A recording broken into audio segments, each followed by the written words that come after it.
Hey y'all, welcome back to Cooking with Tam and Tram. Today we are making a crispy, sweet, and insanely delicious street food snack straight from Vietnam, Chuối Chiên or Vietnamese Fried Banana. It is golden, crunchy on the outside, sweet and soft on the inside. If y'all never had it before, you're in for a treat. So y'all, let's get right to cooking.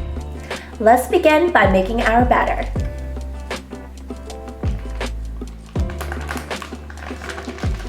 In a large bowl, combine the fried bananas mixture and sugar.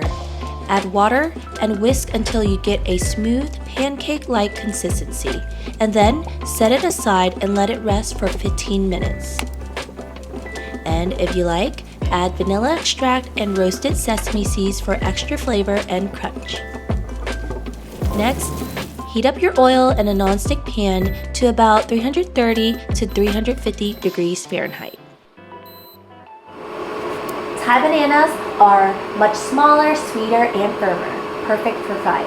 You can use regular ripe bananas too, but just don't use overripe bananas or they will turn into mush. So, peel your bananas and using a Ziploc bag, press them slightly with a cutting board to flatten them.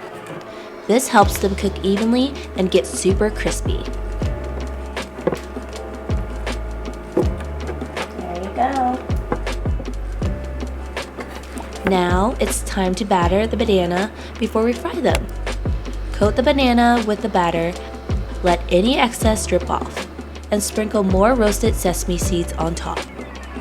Carefully slide the battered banana into the hot oil, fry in batches and don't overcrowd the pan. Then remove and let them drain on a wire rack or paper towel. Just look at that crispy outside and gooey banana inside. This is comfort food at its finest. If you enjoyed this recipe, don't forget to give this video a thumbs up. Hit that subscribe button and drop a comment below telling us your favorite street food. Thanks for watching, and we'll see you in the next delicious episode. Xin chào and happy frying!